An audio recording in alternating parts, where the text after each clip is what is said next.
നമ്മളെല്ലാ കാര്യങ്ങൾക്കും ആദ്യം ഒരു ഭൗതികമായ ഒരു കാരണം ഉണ്ടാവും. കാരണം ഈ ലോകത്തെ അള്ളാഹു സംവിധാനിച്ചത് അങ്ങനെയാണ്.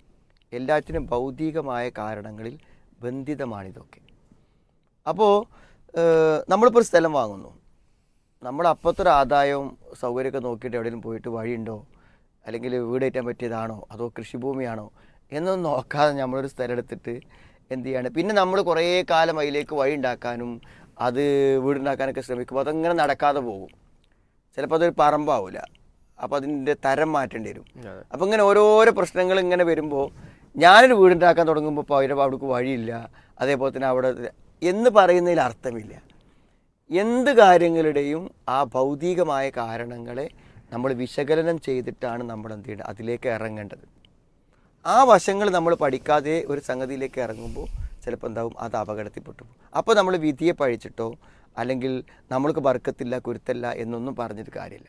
അപ്പോൾ ആദ്യഘട്ടത്തിൽ നമുക്ക് ഇവിടെ പറയാനുള്ളത്, നിങ്ങൾക്ക് ഇങ്ങനത്തെ ആവർത്തിതമായ പ്രയാസങ്ങൾ വരുന്നത് നമ്മുടെ ശ്രദ്ധക്കുറവ് കൊണ്ടാണോ, നമ്മൾ ആലോചിക്കാതെ ചെയ്യുന്നത് കൊണ്ടാണോ, നമ്മൾ ആവേശപ്പെട്ട് എടുത്തു ചാടി തീരുമാനങ്ങൾ എടുക്കുന്നത് കൊണ്ടാണോ, എന്തുകൊണ്ടാണ് ഇങ്ങനെ സംഭവിക്കുന്നത് എന്നതിൻ്റെ അടിസ്ഥാന കാരണം കണ്ടുപിടിക്കാൻ വേണ്ടി ശ്രമിക്കണം. ഒന്നതാണ്. രണ്ടാമത്തെ ഒരു കാര്യം എന്ന് പറഞ്ഞാൽ, നമുക്ക് ബർക്കത്ത് കിട്ടാൻ അല്ലല്ലേ ബർക്കത്ത് ബർക്കത്ത് കിട്ടാനുള്ള ഒരു ഏറ്റവും പ്രധാനപ്പെട്ട കാര്യം എന്ന് പറഞ്ഞാൽ അള്ളാഹിനെ സൂക്ഷിക്കുക, അള്ളാഹിൻ്റെ കൽപ്പനകൾ നമ്മൾ നിറവേറ്റുക. അങ്ങനെ ചെയ്യുമ്പോൾ തീർച്ചയായും നമുക്ക് ബർക്കത്ത് കിട്ടും. പിന്നെ മറ്റൊരു മാർഗ്ഗം, ബർക്കത്തിന് വേണ്ടി ചോദിക്കുക. അള്ളാഹു എനിക്ക് ബർക്കത്ത് തരണം, അനുഗ്രഹം തരണമെന്ന് ഞാൻ പ്രാർത്ഥിക്കാം. അള്ളാഹുവിന് ഇഷ്ടമുള്ള അമലുകളിലൂടെ നമ്മൾ എന്ത് ചെയ്യുക, പ്രവർത്തിക്കാം. അതേപോലെ തന്നെ നമ്മുടെ മാതാപിതാക്കളെ നമ്മൾ എന്ത് ചെയ്യുക, നന്നായി പരിചരിക്കുകയും സംതൃപ്തിപ്പെടുത്തുകയും ചെയ്യാം.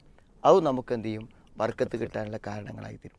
അതേമാതിരി നമ്മൾ ഖുർആൻ്റെ പാരായണം, കിതാബുൻ അൻസൽനാഹു മുബാറക് ബർക്കത്താക്കപ്പെട്ടതാണ് ഖുർആൻ. ആ ഖുർആൻ്റെ അർത്ഥങ്ങൾ പഠിക്കുക, ആശയങ്ങൾ പഠിക്കുക, പാരായണം ചെയ്യുക.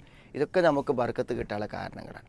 അപ്പോൾ അത്തരം മേഖലകൾ നമ്മൾ ശ്രദ്ധിക്കണം. പക്ഷേ ആദ്യമായി നമ്മൾ പരിശോധിക്കേണ്ടത് എന്താണ്, നമ്മളുടെ എന്തിനും ശ്രദ്ധക്കുറവുകളോ സൂക്ഷ്മതക്കുറവുകളോ വരുന്നുണ്ടോ, അതാണോ നമുക്ക് ഈ ബുദ്ധിമുട്ട് വന്നത് എന്ന് ആലോചിക്കണം. അപ്പോൾ ഒരാൾ ഒരു സെക്കൻഡ് ഹാൻഡ് വാഹനം വിൽക്കുകയാണ്, അപ്പോൾ ചെറിയ വിലയ്ക്ക് നമുക്ക് കിട്ടും, മനസ്സിലായി. നമ്മൾ വാഹനം വാങ്ങാൻ വേണ്ടി നിൽക്കുകയാണ്. അപ്പോൾ നമ്മൾ 6 ലക്ഷം കൊടുത്ത് വാങ്ങേണ്ട ഒരു കാറ് 50,000 റുപ്യക്ക് നമ്മൾ വാങ്ങി വിചാരിച്ചു. അപ്പം മനസ്സിലാക്കേണ്ടത്, ഈ വിൽക്കുന്ന ആൾ എന്തുകൊണ്ടായിരിക്കും ഇത് വിൽക്കണ്ടായിരിക്കുക, അയാൾക്ക് അത് ഒരു നിലക്ക് ഉപയോഗിക്കാൻ കഴിയാത്ത വിധം മെയിൻ്റനൻസും പ്രശ്നങ്ങളും വന്നിട്ടാണ് വിൽക്കണ്ടായിരിക്കുക. എന്നിട്ട് നമ്മളത് പൈസ കൊടുത്ത് വാങ്ങി, എന്നും അത് വർക്ക്ഷോപ്പിലാണ്, നമുക്ക് ഉപയോഗിക്കാനേ പറ്റുന്നില്ല. എനിക്കെന്താ ഒരു കുരുത്തല്ലാത്തതെന്ന് ഒരാൾ പറഞ്ഞാൽ നമ്മളെന്താ പറയാം, അത് അവിടെ എന്താണ്, മറ്റാൾ ഒരു നിവൃത്തിയില്ലാതെ കൊണ്ടുനടന്നൊരു വാഹനം നമ്മൾ വാങ്ങുമ്പോൾ അയാൾ ഇതുവരെ അനുഭവിച്ച പ്രതിസന്ധി ആരനുഭവിക്കും, നമ്മൾ അനുഭവിക്കും. അപ്പോൾ അതെന്ത് ചെയ്യണം, ഏത് രജിസ്ട്രേഷനാണ്, എത്രമാത്രം കണ്ടീഷനുള്ള വാഹനമാണ് എന്നൊക്കെ നോക്കി വാങ്ങിയാലേ പറ്റുള്ളൂ. അപ്പോൾ ഇത് നിരന്തരം പൈസ ഇറങ്ങുന്നു, നിരന്തരം പ്രശ്നങ്ങളാവുന്നു, പോകുന്നിടത്തൊക്കെ കേടുവരുന്നു.